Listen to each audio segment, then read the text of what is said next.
Good morning to all. আজকে 4 তারিখ। আমরা এখন চণ্ডীগড়ের কুরালি থেকে বেরাচ্ছি মানালির উদ্দেশ্যে। আমরা এই কুরালিতে একদম রাস্তার উপরে এই হোটেলটাতে ছিলাম, কালকে দেখিয়েছি।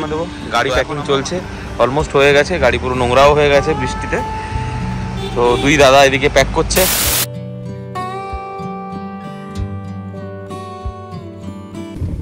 Good morning from কুরালি।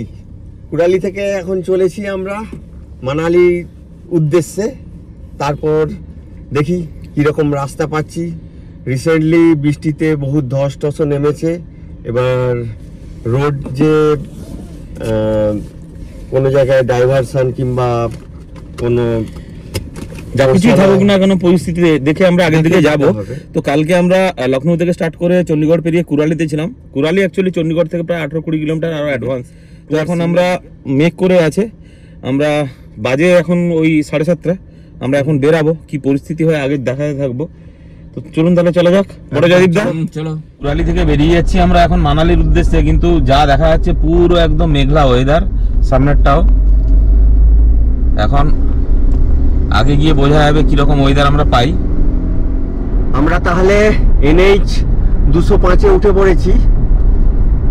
আগে মোটামুটি রূপনগর, কিরাতপুর সাহেব এগুলো পাঞ্জাবের অংশে আমরা পাবো, দিয়ে হিমাচলে প্রবেশ করব। তো মেঘলা তো একদম দেখতেই পাচ্ছি, মেঘ পুরো জমে আছে মনে হচ্ছে, হঠাৎ করে আগে 7:30টার সময়ও এরকম একদম মনে হচ্ছে এখন 5টা বাজে এরকম। আমরা তো প্রায় কাছাকাছি হিমাচল প্রদেশের অনেকটা কাছাকাছি চলে এসেছি। সামনে মেঘটা দেখা যাচ্ছে দেখুন, পুরো পাহাড়ের মতো করে, মানে ভয় পাইয়ে দেওয়ার মতো মেঘটা। আমরা প্রথমে তো পাহাড় ভেবেছিলাম।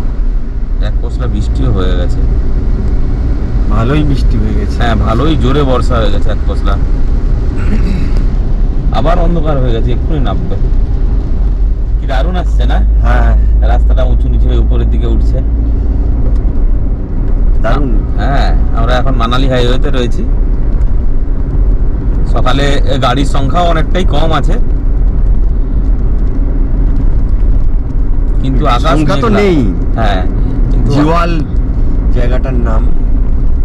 আকাশ মেঘলা। তাহলে মোটামুটি একটা ছোটখাটো পাহাড়ের সাথে, হ্যাঁ, ওটা চালু হয়ে গেল। টোল প্লাজা পৌঁছে গেলাম আমরা। আজকের দিনে এটা তো 2 নম্বর মনে হচ্ছে। হ্যাঁ, 2 নম্বর। দেখো এবার তোমার সিলেকশন ঠিক হয় কিনা। লাল করা আছে, চলবে না। না, চলছে তো নাকি? হ্যাঁ, ওটা চলছে এইটাতে। তাহলে আলটিমেটলি আমরা হিমাচলে ঢুকে গেছি। 70 টাকা একটা ফিস নিল হিমাচলের ট্যাক্স। আগেরবারে 50 দিয়েছিলাম, ওটা বোধহয় বেড়ে 70 হয়েছে। তো আগেরবারে আমরা ওই দিক দিয়ে ঢুকেছিলাম টিউনি হয়ে। দেখুন এখন 8:30 বাজে। পাহাড়ের গায়ে রেস তো পুরো শুরুই হয়ে গেছে, কিন্তু পাহাড়ের গায়ে পুরো মেঘ তো মিশেই রয়েছে। রোদের চিহ্ন মাত্র নেই, কিন্তু বৃষ্টিটা নেই আপাতত, যেটা পাঞ্জাবের চালু করার সময় আমরা পেয়েছিলাম। এই মনে হলো প্রথম টানেল চলে এসছে আমাদের। এইটা দিয়ে তো সোজা ওদিকে কিরাতপুর সাহেব যেটা যায় ওদিকের রাস্তা ওটা। এই যে প্রথম টানেল চলে এলো। হ্যাঁ, এরকম প্রায় অনেকগুলো 10 খানার উপরে টানেল পেরাবো। অনেক আছে, অনেক। देवभूमि हिमाचल में आपका स्वागत है। ওপাশের টানেলটা বন্ধ আছে কিংবা আন্ডার কনস্ট্রাকশন আর কি। একই রোতে গাড়ি চলছে টানেলের, নইলে এটা প্রপার 2 ওয়ে টানেল, ডবল লেনের টানেল আর কি। 4 লেন ওপাশ নিয়ে এলে। তাহলে আমরা ঢুকে পড়েছি সতলুজ নদীর দেশে বলা যায়। আমাদের পাশ দিয়েই বয়ে চলেছে সতলুজ নদী।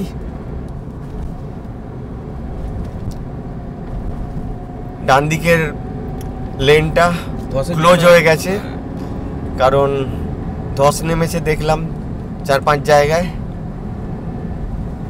এই বাম দিকের লেন দিয়েই দুদিকের গাড়িকে পাস করানো হচ্ছে।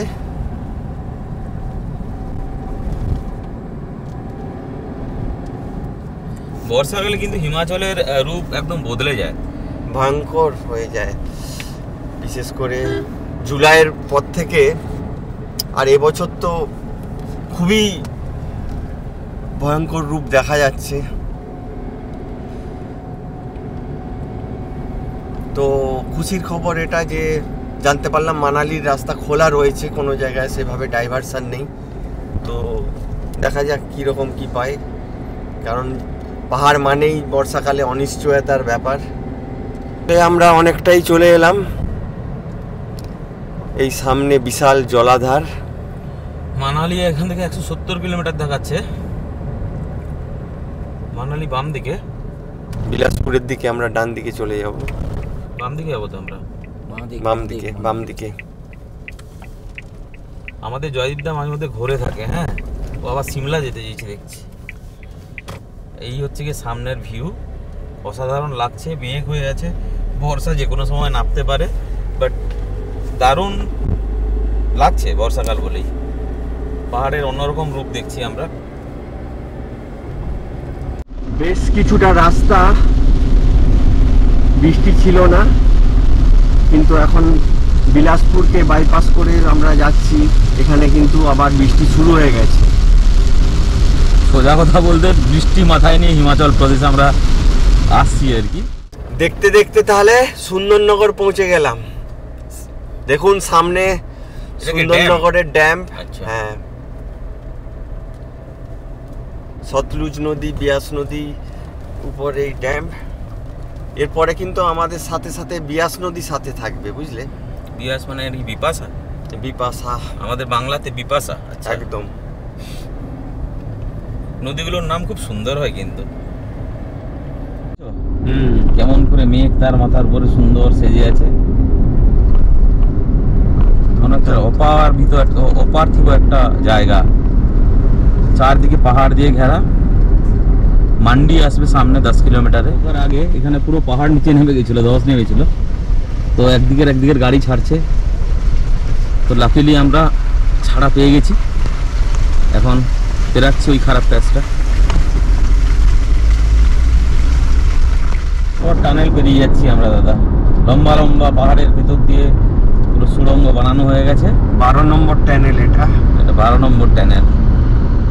ওই যে দূরে জায়গাটা দেখা যাচ্ছে, ওটা মানালি যাওয়ার পথে এই জায়গাটা পড়ে। এটা ধস নেমে পুরোপুরি বন্ধ হয়ে গেছিল, মোটামুটি এখন পরিষ্কার করে দিয়েছে, গাড়ি আসতে যেতে পারছে। তো আমরাও বেরিয়ে এলাম, বেরিয়ে এসে দাঁড়িয়েছি। তো এইটা বন্ধ ছিল 2-3 দিন। এইদিকে মানালি পড়বে। এইরকম একটু ঘেমে টেমে গেছি, এখনও গরম আছে। আর নিচ দিয়ে নদী বয়ে যাচ্ছে, বিয়াস। এবছরের যে ভয়ঙ্কর ধস নেমেছিল, মেঘ ভাঙা বৃষ্টি হয়েছিল, সেই জন্য পুরো ধস নেমে মানালি যাওয়ার রাস্তায় বিভিন্ন জায়গায় এখনো সেই ধস সরিয়েছে। একদিক দিয়ে ট্রাফিক ছাড়ছে। যারা বর্ষাকালে একটা ভয়ঙ্কর ধসের অংশ যারা বর্ষাকালে হিমাচলে আসবেন, বুঝে শুনে আসা উচিত। উঁচু গ্রাউন্ড ক্লিয়ারেন্স গাড়ি হলে খুব ভালো হয়, যা হয়ে আছে। কি দেখছো সামনে দাদা? কুলুর অপূর্ব দৃশ্য। হ্যাঁ, কি সুন্দর জায়গা। ঘাসগুলো ভেলভেটের মতো পাহাড়ের উপরে যেন পেছানো আছে। হ্যাঁ, একদম সবুজ হয়ে গেছে। অন্য সময় ডাস্ট থাকে, এখন যেহেতু বর্ষা হয়েছিল ডাস্ট নেই। তো অসাধারণ লাগছে পুরো চারদিকটা। আমরা মানালি থেকে প্রায় 60 কিলোমিটার পেছনে রয়েছি। এই যে বোর্ডে 58 কিলোমিটার মানালি। বাহ, অসাধারণ। কুলু শহরকে ছাড়িয়ে এই ব্যাস নদী পেরিয়ে ব্যাস নদীর বাম দিকে চলে গেলাম। মানালি প্রায় এখনো 35-36 কিলোমিটার মতো আছে। ওই যে বোর্ড দেখতে পাচ্ছেন, 37 কিলোমিটার। তো যেটুকু জেনেছি, আগে আমাদের রাস্তা ভালোই থাকবে আশা করি। আর আগে মানালি, তারপরে অটল টানেল পেরাবো আমরা। আজকে কি টাইমে পৌঁছাচ্ছি। মানালি তো মনে হচ্ছে বেশ ফাঁকা ফাঁকাই থাকবে, কারণ টুরিস্ট এই সময় প্রায় নেই, বৃষ্টির জন্য মনে হয় নেই, এবং গাড়িও কোনো দেখতে পাচ্ছি না। মানালি নইলে খুবই জমজমাট থাকে।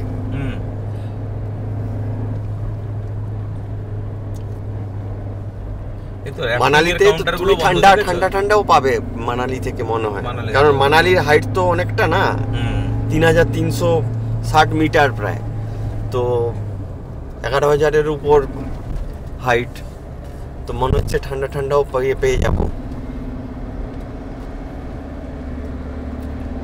সঙ্গে থাকুন, দেখতে থাকুন আমাদের এই জার্নি, লাদাখ ট্রিপের জার্নি। আমরা মানালি কিন্তু ঢুকে পড়লাম 1:20 বাজে। হ্যাঁ, 1:20 বাজে। মানালি শহর ছড়িয়ে ছিটিয়ে একদম শান্ত নির্জন, এখন টুরিস্ট প্রায় নেই বললেই চলে, কম বেশি আছে হাতে গোনা, গাড়িও আনাগোনা কম আছে। তো সুতরাং আমরা স্মুথলি যে টাইম ভাবছিলাম 2টোয় পৌঁছাবো, সেটা 1:20-তে ঢুকে গেছি। তো এখন আমরা মানালি পেরিয়ে সোলানে একটু আমরা দাঁড়াবো ঠিক করেছি, তারপরে আমরা অটল টানেল দেখা যাক, আগে দেখাতে থাকবো। আর এখানে যে বিয়াসকে দেখছি, বিয়াসের যে ভয়ঙ্কর রূপ, যে গতিতে বয়ে আসছে, আর তার যে আওয়াজ, মানে কিছুক্ষণ দাঁড়ালে মনে হবে ভয় লেগে যাবে আর কি। দেখুন সামনে পাহাড়ের রূপ, বর্ষার মধ্যে অসাধারণ অসাধারণ, মেঘগুলো যেন ঝুলছে, তার উপরে একটা বড় ঝর্ণা, পাইন গাছের খাজে খাজে খাজে খাজে, অসাধারণ।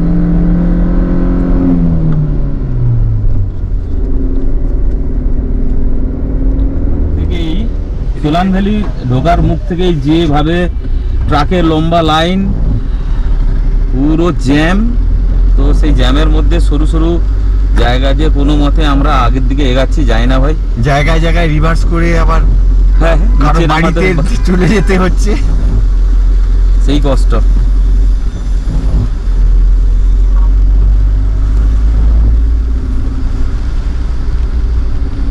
হলুদ পেজটা তো শেষ দেখাচ্ছে এখানে। আগে মনে হয় আর ট্রাক নেই, যতদূর সম্ভব না।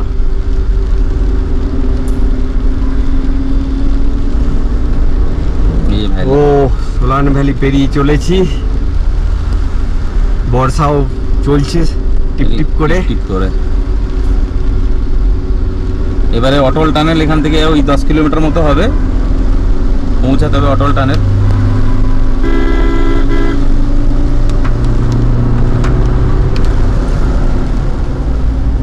এই জায়গাটা এবছর ভয়ঙ্কর ফ্লাডেড হয়ে গেছে। এখনো যে আমরা যাচ্ছি উপর থেকে ঝর্ণার মতো, মানে অঝরে জল পড়ছে এটার মাথায়, গার্ডওয়ালটার মাথায়। সোলানের ওই স্ট্রেচ পেরানোর পর কিন্তু এখানে মারাত্মক ধস নেমেছে, এবং রাস্তা এই তার কন্ডিশন।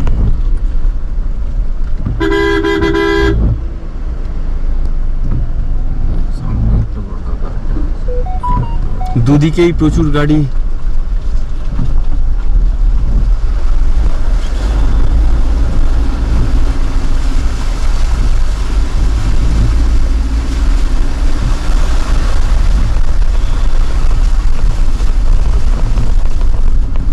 দেখুন দেখুন উপরে বড় কঠিন ওয়াটার ক্রসিং একদম,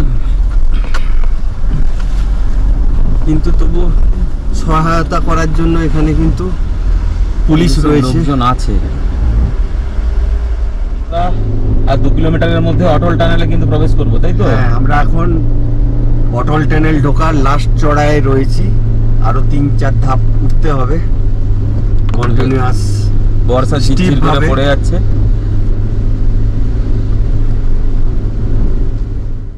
তাহলে আমরা আজ সকাল 7:30টায় কুরালি থেকে বেরিয়ে, মানে চণ্ডীগড় কুরালি বললে ভালো হবে, আমরা বেলা ঠিক 2:20 এই অটল টানেলে প্রবেশ করছি। ঝিরঝির করে বর্ষা পড়ছে, একটা 10,041 ফিট হাইট, একটা অবর্ণনীয় পরিবেশ। এই টানেল দিয়ে আমরা গতবার যখন স্পিতি গেছিলাম, যে চন্দ্রতাল হয়ে এখানে ফিরেছিলাম, আমাদের আগের ভিডিওতে রয়েছে। তো নতুন করে কিছু দেখানোর নেই, তাহলেও এবার অটল টানেলের মানালি সাইডে কিন্তু আমরা টোটালটাই বৃষ্টি পেলাম ওঠার সময়, আর মানালিতে কিন্তু কোনো বৃষ্টি ছিল না। দেখি ওই নর্থ পোর্টালে বেরিয়ে কি পাই। তাহলে অটল টানেল থেকে আমরা পেরিয়ে নর্থ পোর্টালে চলে এলাম। এখান থেকে আমরা যাব কেলংয়ের দিকে। এক অন্য জগৎ দাদা, কিন্তু বৃষ্টি এপারেও রয়েছে। ভেবেছিলাম হয়তো এ পাশে ড্রাই ওয়েদার পাবো। বৃষ্টি এ পাশেও চলেছে। এবার ওই যে সামনে ব্রিজ পেরিয়ে বাম দিকে চলে গেলে ওই রাস্তায় চলে যাচ্ছে চন্দ্রতাল হয়ে। কোনটা বাম দিকেরটা? আমাদের ডান দিকেরটা চলে যাচ্ছে চন্দ্রতাল লেক হয়ে কাজা, সমুদ্র কাজা। আর এই মানে আপনার বাম দিকেরটা লে স্পিতি চলে যাচ্ছে, আর আমরা যাব শ্রীনগর বাম দিকে। এখানে পুরো গম গম করে লোকে। আজকেও গুটি কয়েক লোককে দেখতে পাচ্ছি। তেমন কিছু নেই। এই যে চন্দ্রভাগা চলেছে বাম দিকে বয়ে, এদিকটা রোদ্দুর। এই যে মানে এখান থেকে যে লাহুল ভ্যালির যে অপরূপ সৌন্দর্য, সেটা কিন্তু বারবার চোখে পড়বে। আমরা জানি না কতটুকু ভিডিওতে তুলতে পারবো, দেখা যাক। আমরা চেষ্টা করব যে পুরো ভিডিও বানানোর। অসাধারণ জায়গা। আমি কোনোদিন লাদাখ আসিনি, ছোট জয়দীপদা অনেকবার এসছে, ওর অভিজ্ঞতা আছে। তবে যখনই আসি লাদাখ নিশ্চয়ই নতুন করে দেখা দেয় নাকি তার রূপরস নিয়ে। হ্যাঁ, আমাদের বাম পাশ দিয়ে যে নদী আসছে, এই নদীটা ওই কাজার ওখান থেকে চন্দ্রতালের ওখান থেকে উৎপত্তি হয়ে আসছে। অ্যাকচুয়ালি ওই বারালাচালার ওই পাশ থেকেই উৎপত্তি।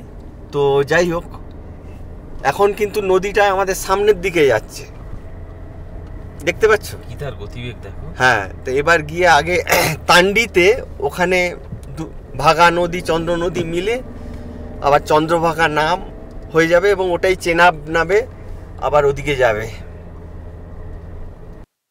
এই শিশু ঢুকলাম আমরা।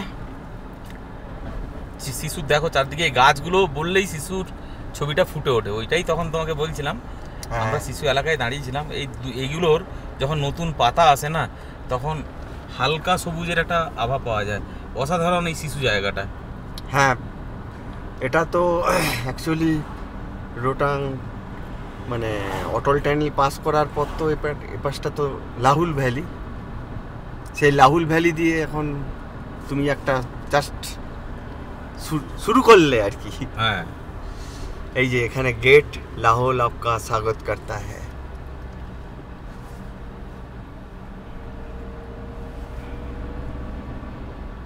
চারিদিকে অপূর্ব সৌন্দর্য। নিচে প্রচুর ফুলকপির চাষ হয়েছে। শিশু এই টাউনটাকে পেরাচ্ছি আমরা। নিস্তব্ধ হয়ে আছে, টুরিস্ট তো এখন খুবই কম। রাস্তায় কিছু ট্রাকের পাল্লায় পড়ে গেছি আমরা। সরু রাস্তা, সাইডও দিতে পারছে না, ওভারলোডেড গাড়ি টানতেও পারছে না, ফলে ফলো করে করেই যেতে হচ্ছে আর কি। এই বিশালাকায় পাহাড়ের সামনে আমরা পৌঁছে গেছি। নিজেদেরকে তো পুরো তুচ্ছ বলে মনে হয় এর সামনে দাঁড়ালে, মানে দু চোখ মেলে দেখার মতো। আর বাইরে হাওয়া দিচ্ছিল একটু আগে, প্রচুর ঠান্ডা। গাড়ির ভেতরে ঠিক আছে, কমফোর্ট রয়েছি। তো আমরা এখন দারচার দিকে এগাচ্ছি, দেখি কতটা যেতে পারি, কেন এখন সবে 3:30 বাজে। তো দারচা দিকে আজকে থেকে যাব ভেবেছি। যদি ক্যাম্পিং করা যায় ক্যাম্পিং করব, আর যদি ক্যাম্পিং করতে না দেয় সেক্ষেত্রে আমরা কোনো হোমস্টের অপশান হয়তো দেখব। শিশু পেরিয়ে আমরা কিছুটা এসছি। জায়গাটা একদম অপূর্ব লাগছে। তো এখানে দাঁড়িয়েছি, জয়দীপদারা একটু রাতের বাজার করতে গেছে। এই চারদিকটা এরকম অসাধারণ। আমার ধনু দাঁড়িয়ে আছে। নৈসর্গিক দৃশ্য দা বলো তো, একদম ছবির মতো। উল্টো দিকে স্মোকের মাউন্টেন। এবার কিন্তু আমরা তান্ডির দিকে অনেক নিচে নেমে যাচ্ছি। হ্যাঁ, এতক্ষণ চড়ে চড়ে আসছিলাম। এই স্মোকের মাউন্টেন প্রচুর কিন্তু ফুলকপি লোড হচ্ছে গাড়িতে এখন গ্রামের। আমরাও সন্ধানে আছি যদি কিনতে পারি হ্যাঁ একটু ফ্রেশ পাহাড়ি কফির টেস্ট নিয়ে যাব। পাবো তো বটে কোথাও না কোথাও। না এরপরে তো চাষবাসের আর গল্প থাকবে না, লাদাখের যত এতে ঢুকে যাবে। না এই তান্ডিতে তেল নেবো তো ওইখানে খাবার যা কেনার সব একবারে নিয়ে নাও, আর পরে দেখো তান্ডি 7 কিলোমিটার বাকি আছে, ওখানে পেট্রোল পাম্পে তেল নেবো আমরা। এদিকে পুরো পাহাড় জুড়ে বিভিন্ন রকমের সবজির চাষ হচ্ছে, কিন্তু আর এদিকটা পুরো রোদও উঠেছে। এতক্ষণ যে একদিন ধরে যে কলকাতা থেকে আমরা এসছিলাম পুরো বর্ষা মেঘলা আকাশকে সঙ্গে নিয়ে দৌড়েছি, তো এখানে এসে রোদ পেয়েছি অসাধারণ। আগস্টের 4 তারিখের এই ভিউ দারুণ দারুণ। চেনাব নদী পাশ দিয়ে বয়ে চলেছে। হ্যাঁ একদম পাশ, চেরাম নদীর পাশ দিয়ে আছে চন্দ্রভাগা, আমাদের বাংলাতে পাশ দিয়ে বয়ে চলেছি। সামনের পাহাড়টা দেখো মনে হচ্ছে কি চিত্র করেছে, একদম আঁচড়ে আঁচড়ে আঁচড়ে আঁচড়ে আঁচড়ে ডোরা কেটেছে। কি বিশাল হয় পাহাড় রে ভাই। তান্ডি 3 কিলোমিটার। আর প্রকৃতির রূপ পুরো চেঞ্জ হতে আছে, এটা তো দেখেছো? হ্যাঁ ও তো ধীরে ধীরে পুরোপুরি চেঞ্জ হয়ে যাচ্ছে একদম। নেড়া পাহাড়ে যত চলে এসেছি। লাদাখের দিকে যাচ্ছি চাষবাসের এই জোনগুলো মনে হয় পিছনে ফেলেই এলাম। পয়েন্ট এই বাম দিকেটা ত্রিলোকনাথ ধাম, মানে উদয়পুর, কিলার, কিস্তোয়াড় চলে যায়, আর এই সোজা আমরা এখন লের দিকে যাচ্ছি আর কি। তান্ডি ছেড়ে এখন বেরাচ্ছি কেলংয়ের দিকে আগে। এখন পুরো পাহাড়ের কিন্তু পুরো রূপ বদলে গেছে। মেঘের যে ছায়াগুলো, সেই ছায়াগুলো এসে পড়েছে পাহাড়ের উপরে, আর এক চিলতে রোদ্দুরও মিশে আছে ওখানে। ওই দূরে অনেক ছোট ছোট ঘর বাড়ি, আর ডান দিক দিয়ে ভাগা যে নদী সেটা বয়ে যাচ্ছে। আমরা তান্ডিতে তেল নিয়ে নিয়েছিলাম নাকি? হ্যাঁ কেলং। আমরা এখন কেলং পেরিয়ে যাচ্ছি, 4:19 বাজে। তো দারচার মোটামুটি 30 কিলোমিটার মতো হবে এখান থেকে। তো আমরা এবারে থাকার জন্য দেখি খোঁজাখুঁজি শুরু করব। হোমস্টে তো ইজিলি পাওয়া যাবে, তো আমরা দেখছি ক্যাম্পিংয়ের কোনো বন্দোবস্ত করা যায় কি না। আগে ফাঁকার দিকে যাই। আমরা এখন জিসপার দিকে এগোচ্ছি। এখানকার প্রকৃতি দেখো কিরকম, নাড়া পাহাড়ের সঙ্গে গভীর খাত। প্রায় 5টা বাজতে চললো, 4:51। আমরা জিসপা থেকে ঠিক 10 কিলোমিটার পেছনে রয়েছি। তো আমরা চাইছি যে এখানে তো সন্ধ্যা হয় 7টার দিকে, জিসপাটা পেরিয়ে থাকার আমাদের প্ল্যান রয়েছে। এখন যাচ্ছি আগের দিকে, ওই রাস্তাগুলো উপরে দেখা যাচ্ছে ওইগুলো দিয়ে আমরা উপরে উঠবো। এখন বাইরে এখন আমরা জিসপা ঢুকছি, 3 কিলোমিটার বাকি আছে। এখানকার যে প্রকৃতি একদম অসাধারণ। মেঘ কেটে গেছে, উপরে স্নোকেম মাউন্টেন দেখা যাচ্ছে, চারদিকটা প্রচুর গ্রিনারি। যেহেতু আগস্ট মাস, বর্ষার সময়, কম বেশি বর্ষা হয়েছে মনে হচ্ছে আগে, তো সেই জন্য চারদিকে একটা গ্রিনারি। পাহাড়ের গায়ে একটা হালকা সবুজের আস্তরণ পড়ে আছে, ঘাস উঠেছে, ন্যাচারালি দেখা যায় না, বাট অসাধারণ। আর ওই পিছনে ক্যাম্প সাইটও ছিল, পেছনে ক্যাম্প সাইট ছিল, আর নিচে নদীর নিচে পর্যন্ত যা রাস্তা রয়েছে ওখানেও বিভিন্ন ক্যাম্প সাইট দেখতে পাচ্ছি। আগে ডোম টেন্ট ফিক্সড করে লাগানো রয়েছে। আমরা নিজেরা দেখবো আগে সুযোগ পাই কিনা, না হলে থাকবো দারচা গিয়ে। তো দারচা এখনো 12 কিলোমিটার ট্রাভেল করতে হবে, দেখি। এবারে এতে কিন্তু বাইকার্স একদমই নেই, দেখো খুবই রেয়ার দেখেছি। মানে আজকে এই তো পাস করিনি, আগে কিছু পাস করেছিলাম, প্রচুর বাইকার্স থাকে, এবারে একদমই নেই।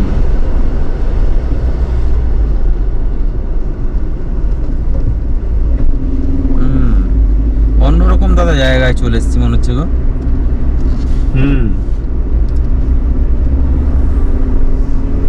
একদম নির্জন।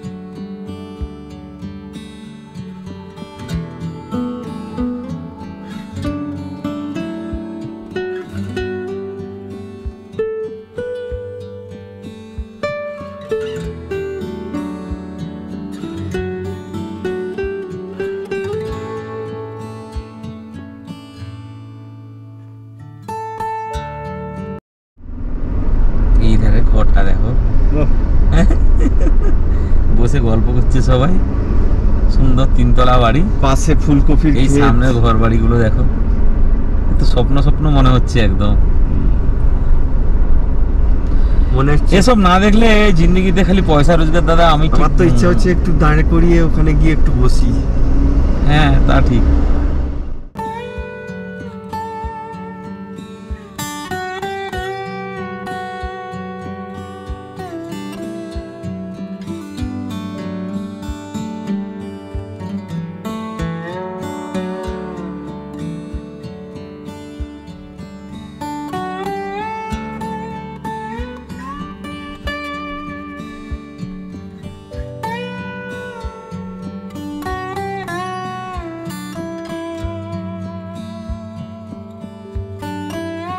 দাদা আমার একটা জায়গা কিনে দাও না, এখানে থেকে যাবো। তুমি তো থাকার ছেলে নও। হ্যাঁ তা ঠিক, আমি যা যাবো টাইপের, ঘুরে বেড়াও বিভিন্ন জায়গাতে। শুধু এক জায়গায় বদ্ধ হয়ে গেলে কদিন পরে আবার না বিশ্বাস ওঠে।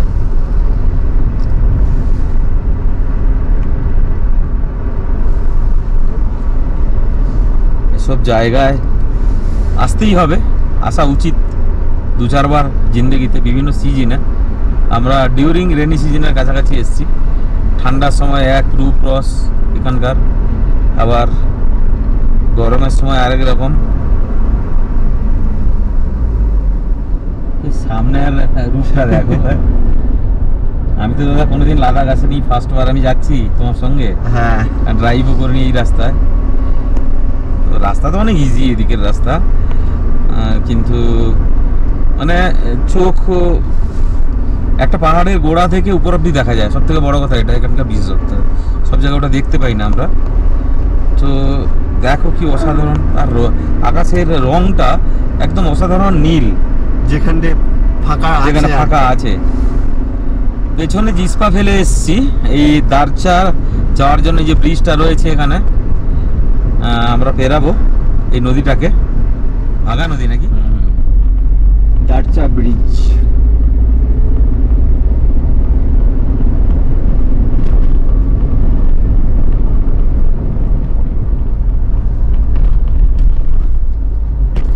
দারচার ভেতরে ডিসিশন এটাই হলো যে আমরা আগে দারচা যাব। এই দারচা নিচেই মানে চলে এসেছি, গ্রামের মধ্যে ঢুকছি এই সরু সরু রাস্তাতে। তো এখানে আমরা যদি ঠিকঠাক রুম হোমস্টে পেয়ে যাই রেটে, তাহলে আমরা থেকে যাবো, নিজেরা রান্না করে নেবো এরকমটা ভেবেছি। ক্যাম্পিং লোকেশন এখানে পাওয়া যাবে না বললো, করতেও দেবে না হয়তো। তো যদি পাওয়া যায় ভালো, 500-700 টাকা নিয়ে, সেটাও চেষ্টা করব। তো এখন আপাতত আমরা নিচে গ্রামে যাচ্ছি, নিচে গ্রামের দিকে যাচ্ছি, এরকম সরু রাস্তা দিয়ে নিচের দিকে নদীর দিকে নেমে যাচ্ছি আমরা।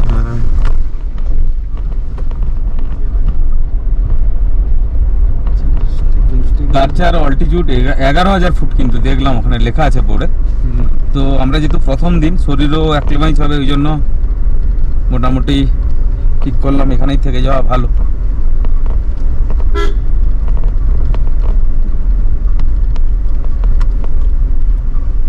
তো দারচাতে একদম নদী বেল্টে আমরা নামছি এখন। একটা হোমস্টে নাম্বার দেওয়া ছিল, ওর সাথে কথা বলেছি। তো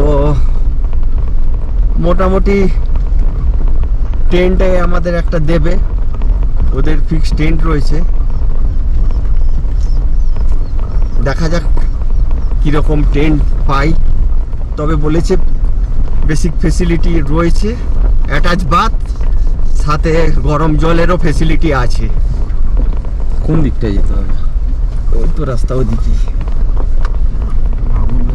আর সামনে পাশ দিয়ে নদী বয়ে যাচ্ছে, দেখো কি জোরে। হ্যাঁ হাওয়াও শ্মশান।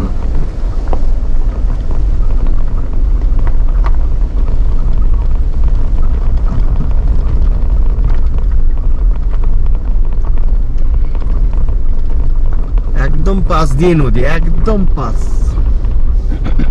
আর জলের প্রেসার একটু পরে সচক্ষে দেখা যাবে। দেবাশিস, তোমার কি চান করার ইচ্ছা আছে? তাহলে না, করতে আমি পারো। কলকাতাতে তোমাকে বলেছিলাম যে তোমাকে নদীতে চান করাবো যদি তোমার ইচ্ছা থাকে। আমি নামিয়ে দিয়েছি গাড়ি, কিন্তু আমরা যতবারই ক্যাম্পিং করেছি নদীর ধারেই করেছি। দেখতে তো পাচ্ছিলাম উপর থেকে, কিন্তু এখানে তো দেখা যাচ্ছে না। বাড়ি দেখ কি নাম ছিল?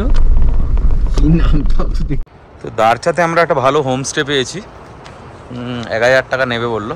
এইটা নাম কি আছে, দেওখিল ক্যাম্পস। এই সুইচ টেন্টগুলো রয়েছে।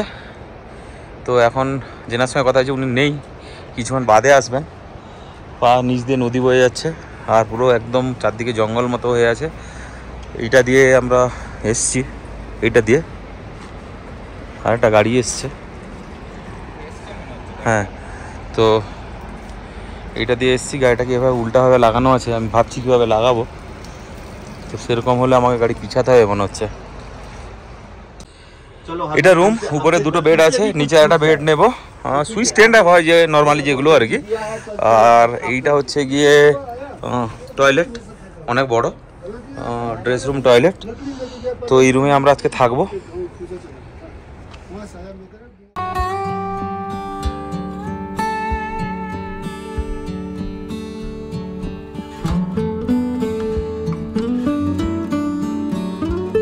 রাতে রান্নার কাজ শুরু হয়েছে।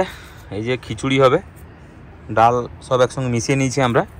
জয়দীপদা আলু ছুলছে আর সব বেরিয়েছে। এই যে বুটেন গ্যাস রয়েছে, বুটেন হিটার রয়েছে। এখানে আমরা নিয়ে এসেছি ঘর থেকে চাল, ডাল, সর্ষের তেল, থালা বাটি সব এই ক্রেটের মধ্যে আছে। আর বেড তো দেখিয়েছি, নিচে উপরে দুদাদা শুয়ে যাবে, এই দুদাদা শুয়ে যাবে, আমি নিচেরটায় শোবো। আর ধন্যু বাইরে রয়েছে। তো এখন রান্না বসবে, রান্না করে খেয়ে দিয়ে আজকে ঘুম দেবো। দারচাতে রয়েছি, কালকে আমরা দারচা থেকে পাদুমের উদ্দেশ্যে রওনা দেবো। তো কালকে চেষ্টা করো নিজেদের টেন্ট লাগানোর জন্য। আমাদের সঙ্গে থাকুন, আমাদের চ্যানেলকে লাইক শেয়ার সাবস্ক্রাইব করুন, দেখতে থাকুন বিভিন্ন ধরনের যে adventure, camping, road trip, extreme জায়গায় যাওয়া সব আমাদের এই লাইব্রেরিতে পাবেন কিন্তু। এবং আমরা এসছি লাদাখ, কিন্তু অন্যভাবে লাদাখ ঘুরবো এটা। হ্যাঁ, লাদাখ অন্যভাবে ঘুরছি আমরা, এটাও দেখার আছে। এবং ওই লেভেলের লাদাখ আপনি খুব কম পাবেন আপনারা। আমার তো মনে হয় পাবেনই না। একটা সিঙ্গেল ট্রিপে ওরকম পাবেন না। যাই হোক, সঙ্গে থাকুন, দেখতে পাবেন, আপনারা পাবেন পরের এপিসোডে। জয়দীপদা পাঁপড় ভাজছে, তারপর খিচুড়ি হবে। 8:30 বাজে, খাবো দাবো, 9টা 9:30 মধ্যে শুয়ে যেতে হবে। কালকে আমাদের অনেক দূরের পথ যেতে হবে। এখানে শুধু আজকে আমরাই আছি। এটা দারচা যে আমরা টেন্ট হাউসে আছি, তার বাইরেরটা। বাইরে খুব ঠান্ডা আর হাওয়া দিচ্ছে। এই হচ্ছে গিয়ে টেন্টগুলো। আমরা এই টিমটাতে আছি, রান্নাবান্না চলছে। বাইরে নদীর আওয়াজ আসছে। আমাদের কিন্তু রাত 10টা বাজে। তো আমাদের রাতের ডিনার রেডি করে ফেলেছে জয়দীপদা। এরকম খিচুড়ি, ভুজিয়া আর তার সঙ্গে পাঁপড়।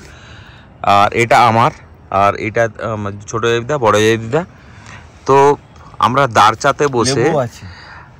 দারচাতে বসে আমরা এখানে খিচুড়ি বানিয়ে খাচ্ছি। আর সঙ্গে এই যে বুটেন এটা জ্বলছে, তার একটু হিট নিচ্ছি। একটা অসাধারণ অভিজ্ঞতা। আমরা এই ভিডিওতে এই পর্যন্ত। তো কালকে আমরা এখান থেকে যাব পাদুম, সেটা দেখাবো।